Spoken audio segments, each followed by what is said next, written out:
हर महादेव। जय गुरु जी, शुक्राना गुरु जी, अनंतम अनंतम शुक्राना। जय गुरु जी संगत जी।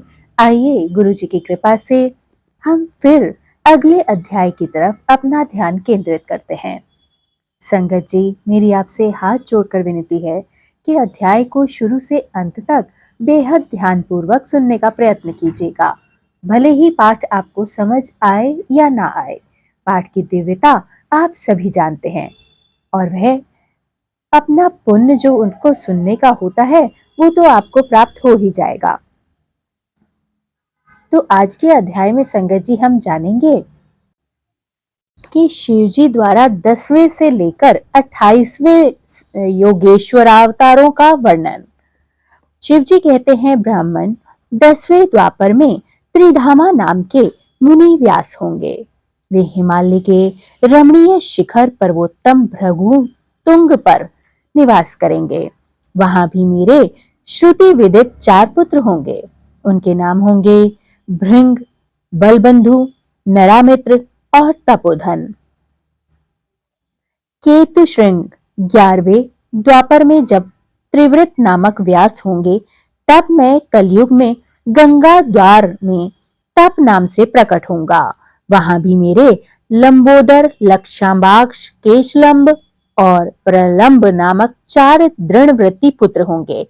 12वीं चतुर्युगी में द्वापर युग में शत तेजा नाम के वेद व्यास होंगे। उस समय मैं द्वापर के समाप्त होने पर कलयुग में हेम कंचुक में जाकर अत्रि नाम से अवतार लूंगा और व्यास की सहायता करूंगा और उनकी सहायता के लिए निवृत्ति मार्ग को प्रतिष्ठित भी करूंगा। महामुने वहां भी मेरे सर्वज्ञ, समबुद्धि, साध्य और शर्व नाम के 4 उत्तम योगी पुत्र होंगे। 13वें द्वापर युग में जब धर्म स्वरूप नारायण व्यास होंगे, तब मैं पर्वत श्रेष्ठ गंधमादन पर बाल खिल्याश्रम में महामुनि बलि नाम से उत्पन्न होऊंगा। वहां भी मेरे सुधामा, काश्यप, वशिष्ठ और विरजा नामक 4 सुंदर पुत्र होंगे। 14वीं चतुर्युगी के द्वापर में जब रक्ष नामक व्यास होंगे, उस समय मैं अंगिरा के वंश में गौतम नाम से उत्पन्न होऊंगा। उस कलयुग में भी अत्रि, वशद, श्रवण और शवनिष्कष्ट मेरे पुत्र होंगे।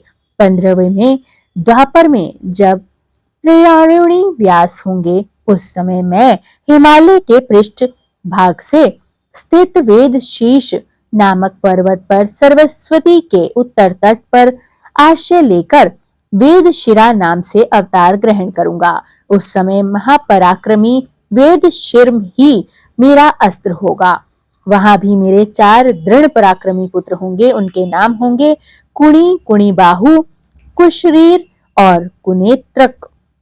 16वें द्वापर में जब व्यास का नाम देव होगा, तब मैं योग प्रदान करने के लिए परम पुण्यमय गोक वर्ण में गोकर्ण नाम से प्रकट होऊंगा। वहां भी मेरे काश्यप, उष्णा, च्यवन और बृहस्पति नामक 4 पुत्र होंगे। वे जल के समान निर्मल और योगी होंगे तथा उसी मार्ग में आश्रय से शिवलोक को प्राप्त भी हो जाएंगे। 17वीं चतुर्युगी में द्वापर युग में देव कृतंजय व्यास होंगे। उस समय मैं हिमालय के अत्यंत ऊंचे एवं रमणीय शिखर महालय पर्वत और गुहावासी नाम से अवतार लूंगा। क्योंकि हिमालय शिव क्षेत्र कहलाता है, वही उत्थय, वामदेव, महायोगी और महाबल नाम से मेरे पुत्र भी होंगे।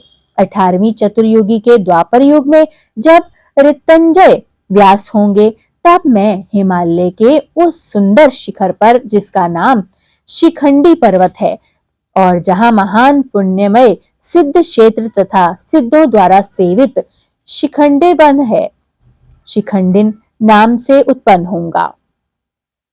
वहां भी वाचश्रवा, रुचिक, श्यावस्या और शतीश्वर नामक मेरे 4 तपस्वी पुत्र होंगे। 19वें द्वापर में महामुनि भरद्वाज व्यास होंगे। उस समय भी मैं हिमालय के शिखर पर माली नाम से उत्पन्न होऊंगा।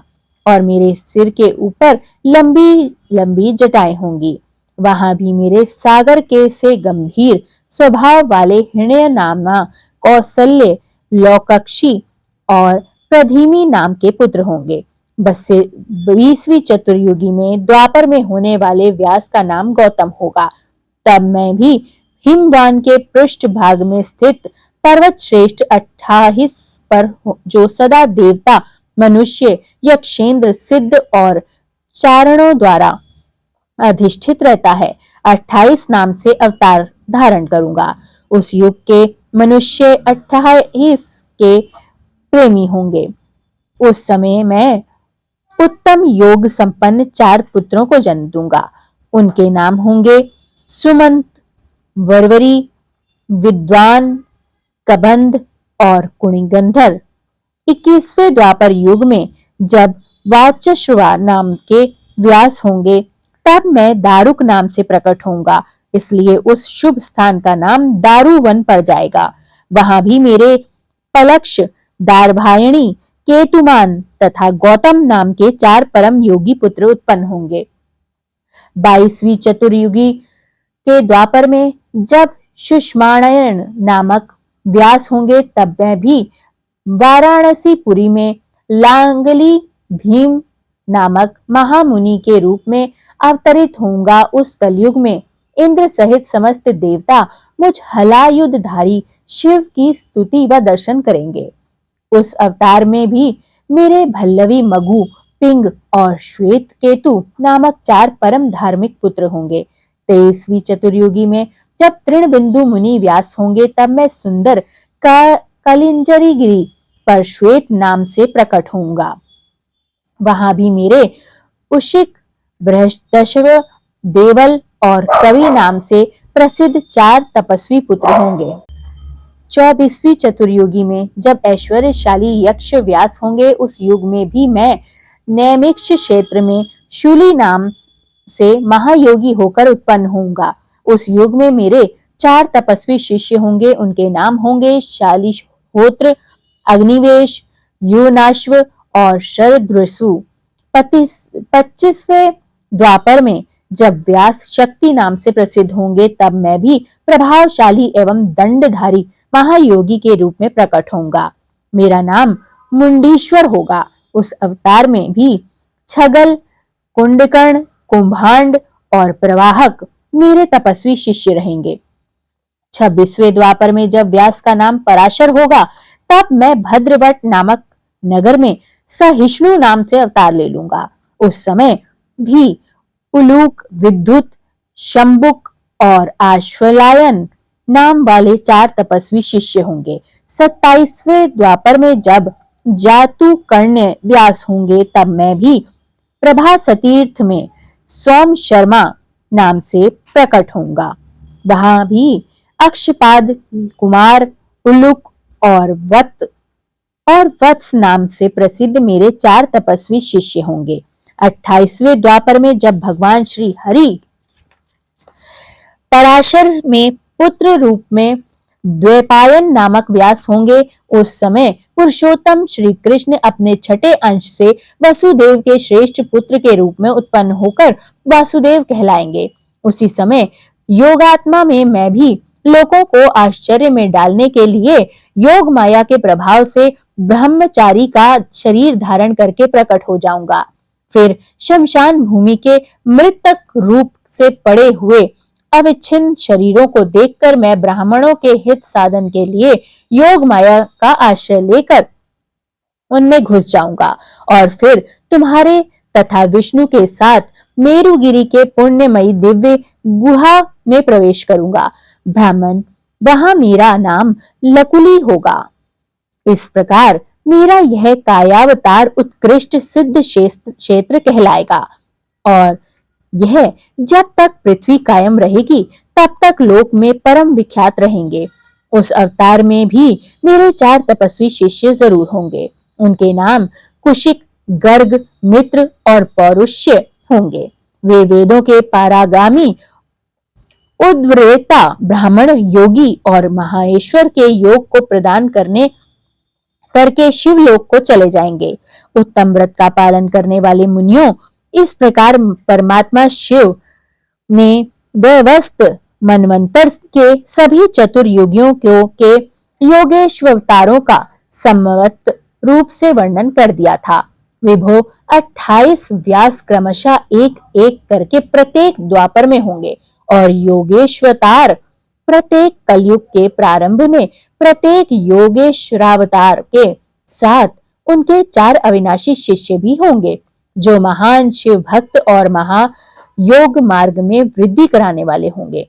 इन पशुपति के शिष्यों के शरीरों पर भस्म रमी रहेगी, ललाट त्रिपुंड में सुशोभित रहेगी और रुद्राक्ष की माला की इनके आभूषणों की शोभा बढ़ाएंगे। ये सभी शिष्य धर्मपरायण वेदांग के पारगामी विद्वान और सदा बाहर भीतर से लिंगाचरण में तत्पर रहने वाले होंगे।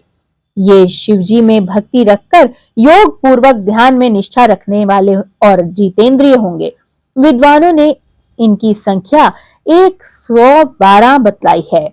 इस प्रकार मैंने 28 युगों के क्रम से मनु से लेकर कृष्णावतार पर्यंत सभी अवतारों के लक्षणों का वर्णन भी कर दिया है। जब श्रुति समूहों का वेदांत में के रूप में प्रयोग होगा, तब उस कल्प में मैं कृष्ण द्वैपायन व्यास होंगे। यो महेश्वर ने ब्रह्मा जी पर अनुग्रह करके योगेश अवतारों का वर्णन कर दिया है और फिर वे देवेश्वर उनकी ओर दृष्टिपात करके वहीं अंतर ध्यान हो जाते हैं। हर हर महादेव। जय गुरु जी। शुक्राना गुरु जी, अनंतम अनंतम शुक्राना। हे महाराज, हे प्रभु, हे गुरु जी, जहाँ जहाँ भी यह पाठ पढ़ा या सुना जाए, ये प्रभु उस घर में कभी काल अकाल मृत्यु या कोई रोग दुविधा परेशानी कभी भी ना फटक पाए। हे प्रभु वहां सदा बच्चे खुशहाल रहें, पितरों को संतुष्टि और संतुष्ट स्थान प्राप्त हो और समस्त प्राणी कुशल मंगल खुशी से अपना जीवन व्यतीत करें। पृथ्वी पर विचरने वाले सभी जीव जंतु संतुष्ट रहें, उनको कभी भूखे पेट ना सुलाना गुरु जी। इस प्रकृति का, इस वनस्पति का, इस संपूर्ण सृष्टि का कल्याण करना गुरु जी। जय गुरु जी। शुक्राना गुरु जी। सर्वदा भला गुरु जी।